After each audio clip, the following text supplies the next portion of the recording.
ময়মনসিংহের নান্দাইল উপজেলায় দীর্ঘদিন ধরে চলা মাদক ব্যবসার বিরুদ্ধে এলাকাবাসীর ক্ষোভ অবশেষে বিস্ফোরিত হয়েছে। মঙ্গলবার ১৬ জুন পৌর এলাকার ৮ নং ওয়ার্ডের দশালিয়া দক্ষিণপাড়া ও পূর্বপাড়া গ্রামে বিক্ষুব্ধ জনতা দুই মাদক কারবারির বাড়ি ও মাদক সেবনের কথিত আস্তানায় ভাঙচুর চালায়। স্থানীয়দের অভিযোগ, দক্ষিণ পাড়ার ইদ্রিস মিয়া ও পূর্বপাড়ার আব্দুল কাদির দীর্ঘদিন ধরে এলাকায় মাদক ব্যবসার সঙ্গে জড়িত ছিলেন। তাদের কর্মকাণ্ডে এলাকার তরুণ সমাজ ব্যাপকভাবে ক্ষতিগ্রস্ত হচ্ছিল বলেও দাবি করেন অনেকে। একাধিকবার সতর্ক করার পরও তারা ব্যবসা বন্ধ না করায় পরিস্থিতি উত্তপ্ত হয়ে ওঠে। পরবর্তীতে একদল স্থানীয় যুবক ও সাধারণ মানুষ একত্রিত হয়ে ওই দুই ব্যক্তির বাড়িঘরে ভাঙচুর চালায় এবং তা গুড়িয়ে দেয় বলে জানা গেছে।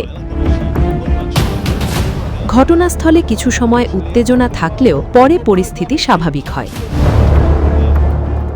এই বিষয়ে নান্দাইল মডেল থানার ওসি মোহাম্মদ আজহারুল ইসলাম জানান, ঘটনাটি সম্পর্কে পুলিশ অবগত হয়েছে।